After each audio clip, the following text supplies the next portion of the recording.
What would happen if you took acid and crossed an A-10 Warthog with an infantry fighting vehicle? You'd get China's new Type 625E short-range air defense vehicle. This is the asset the People's Liberation Army would use to take down FPV drones, missiles, and helicopters. Not saying China stole this idea from me, but I definitely have been drawing this thing since I was in 5th grade. But is this combination of capabilities the right fit for the modern-day air defense system? I want to know how this differs from the US and Russian SHORAD philosophy, and how it's similar. Fire off a rotary cannon at the like and subscribe button before we get started if you want to see 2 defense videos each week. The Pentagon told me they reimburse you for any damage. On the shores of Pearl River Estuary, the Type 625 made its first debut during the November 2022 Civil Military Air Show in Zhuhai, China. If I had to guess, a lot of you feel this way about it. On our subreddit, someone commented, "Looks like a damn transformer, pretty intimidating, but it's from China, so I seriously question how well it actually works." And the first thing that obviously jumped out to me and everyone watching it was its giant 6-barrel 25mm anti-aircraft Gatling gun.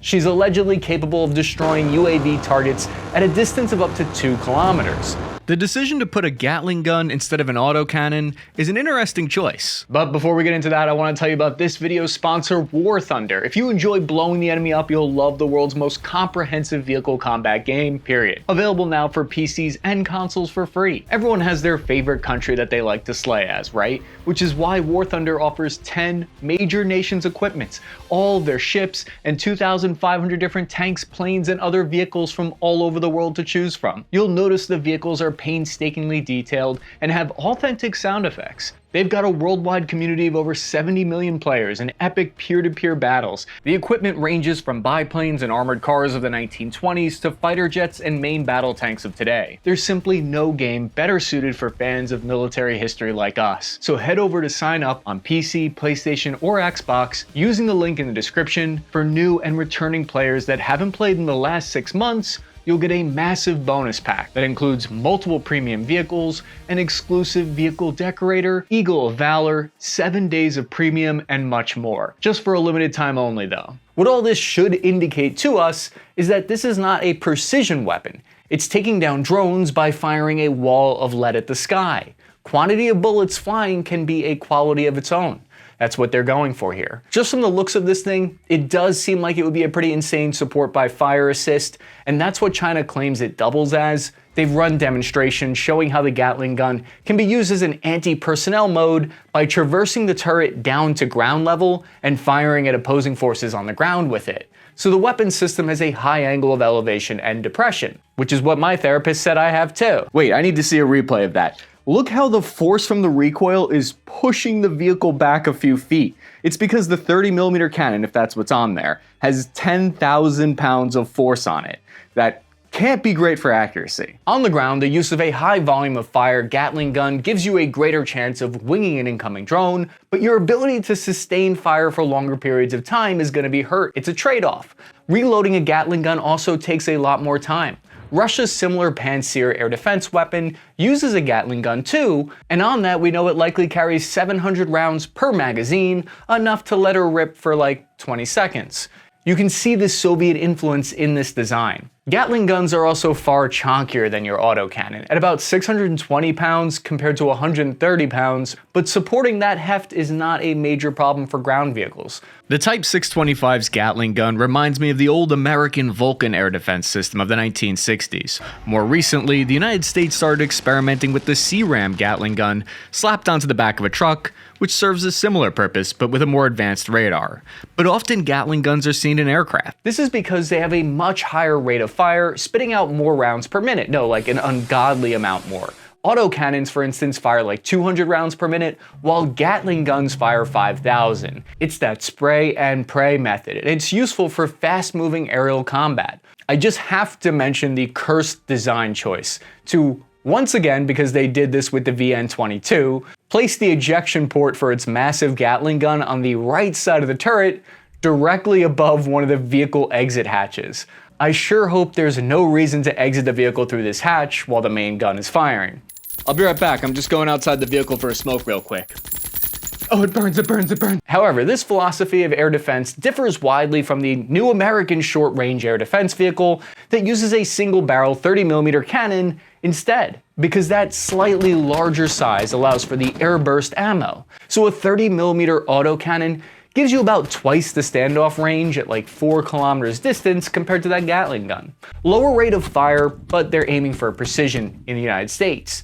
The decision to invest in this new platform is almost certainly inspired by the increase in short-range air threats from small UAVs in modern combat from Ukraine to Nagorno-Karabakh. The platform is a symbol of China's ability to notice a modern change in warfare and then rapidly design and deploy a solution to react to it. Oftentimes, this is where I'll usually do the accent of a soldier from whatever nation we're specifically talking about, but I'm pretty sure if I did that here, that would be both a war and a hate crime. Wait a second, is it racist to not treat them the same and not do the accent? Oh no! Without these types of vehicles creating an umbrella defense for your tanks and infantry, they can't move forward, they're gonna get hit by drones. The second thing that caught my attention was the missile pods.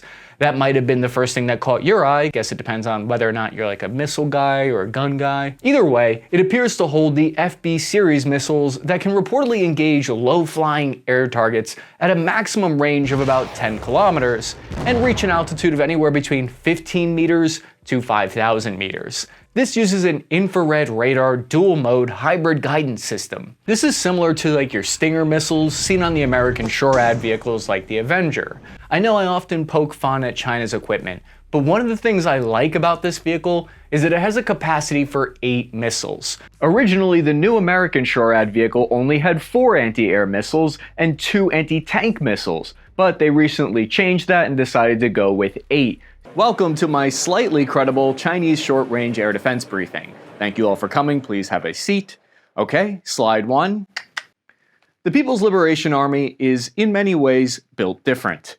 They have a lot of different types of air defense systems all at once. China has at least a dozen different types of short-range air defense variants that they're experimenting on and selling at the same time. It's a little bit like throwing darts at the wall and watching to see what sticks and what other countries want to buy. Okay, slide 2. For example, they also have been experimenting with the PGL-12 prototype, which uses a 35mm autocannon and has a shorter range 6-kilometer man-portable missile. But China redesigned the autocannon with a single-barrel revolver that allows it to fire twice as fast at 1,000 rounds per minute for knocking down drones. This appears to be a copy of the German Skynex, which claims to be able to shoot down an entire drone swarm with one fell swoop. Alright, slide 3. However, the backbone of China's short-range air defense is currently the HQ-17A and the HQ-7AB. Okay, slide 4. What is their purpose in life? Given what we know about China's strategy, I think China would be prioritizing many of their short-range air defense assets for protecting their ground-to-ground missile launch sites. They have several hundred mobile missile platforms that they have stationed around the coast to fire at Taiwan or to fire at American naval ships to keep them far away. Now, protecting these from American loitering munitions, drone strikes, and missiles would be their main purpose. Thank you for listening to this slightly credible briefing. If you have any questions, please raise your hands in the comment section and people smarter than me will answer them there. This, I believe, is a reflection of the different threats they anticipate encountering. The emphasis on more anti-air missiles by China could be because the United States relies very heavily on air power. The FB-10A anti-air missile is the most common missile depicted on the Type 625E, with 4 pods on each side. The ground-to-air missile first appeared in 2016 and was designed by China's aerospace Long March International company. According to ArmyRecognition.com, the missile uses an advanced rolling projectile and infrared dual-mode composite guidance system, which can intercept anti-ship missiles at 4 times the speed of sound. The video taken from the weapons operator screen in the Type 625 shows the targeting system tracking and destroying multiple flying UAVs.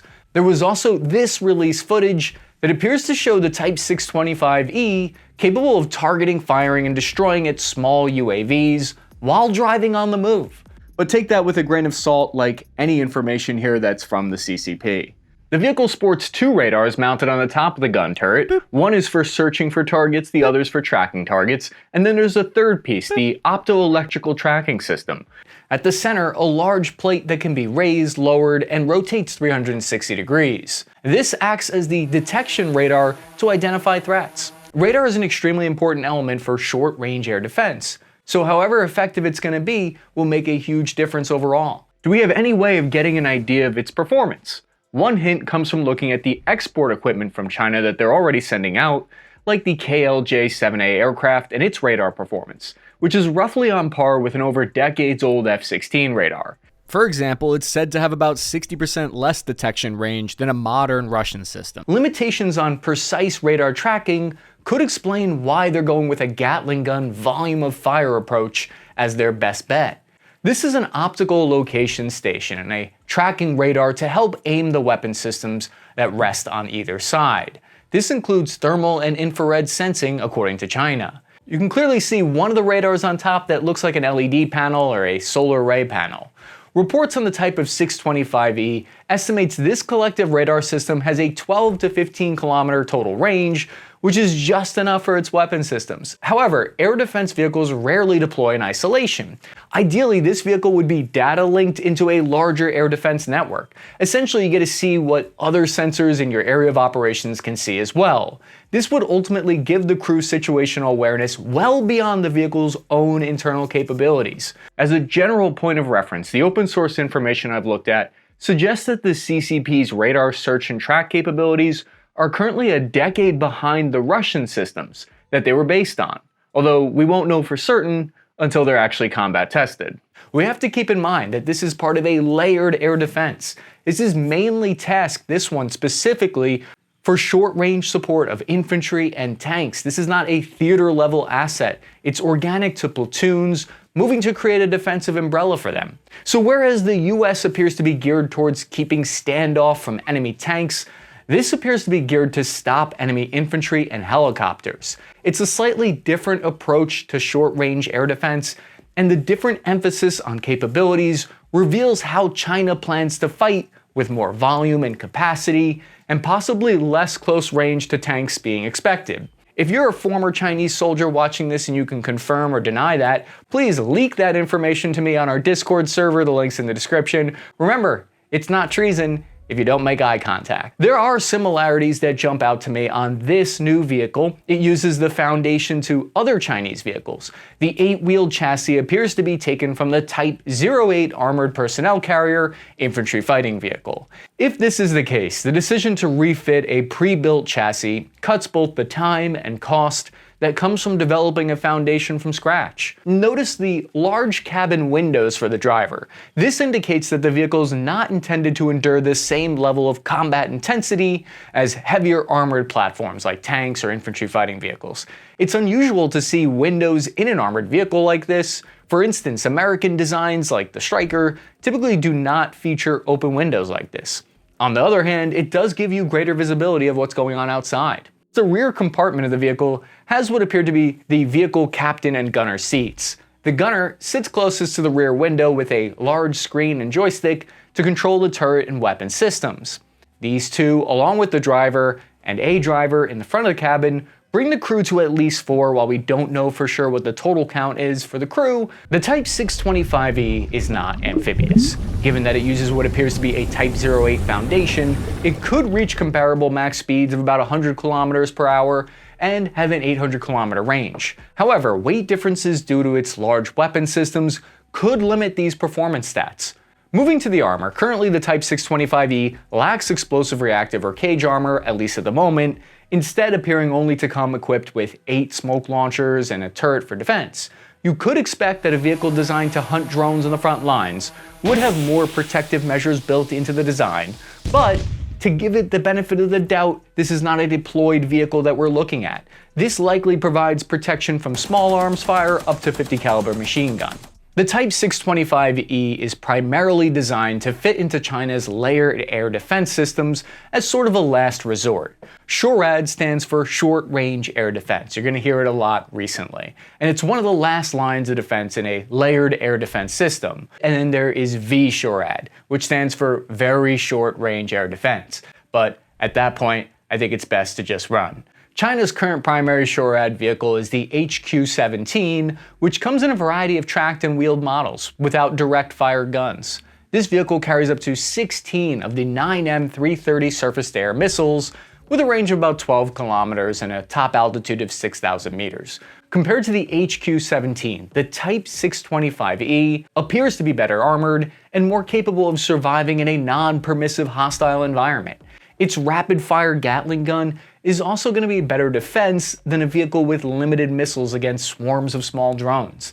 However, the HQ-17 is not China's only direct-fire anti-air weapon system in its arsenal. You've also got your Type 95 SPA, which comes equipped with 4 25mm autocannons and 4 QW-2 infrared surface-to-air missiles. Despite also having guns, the speed and agility of drones on today's battlefield better warrant an equally fast direct-fire gun. That's the kind of quality you get with the 5,000 rounds per minute Type 625E. This is why I think some Norinco military vehicles don't make it past the functional prototype phase, and they're just one-off showcase models. But we might see a variant of this system filling the ranks of the PLA soon. And to that point, the E at the end of its title for the vehicle likely means that once the final testing is complete, the system will primarily be marketed as a foreign export.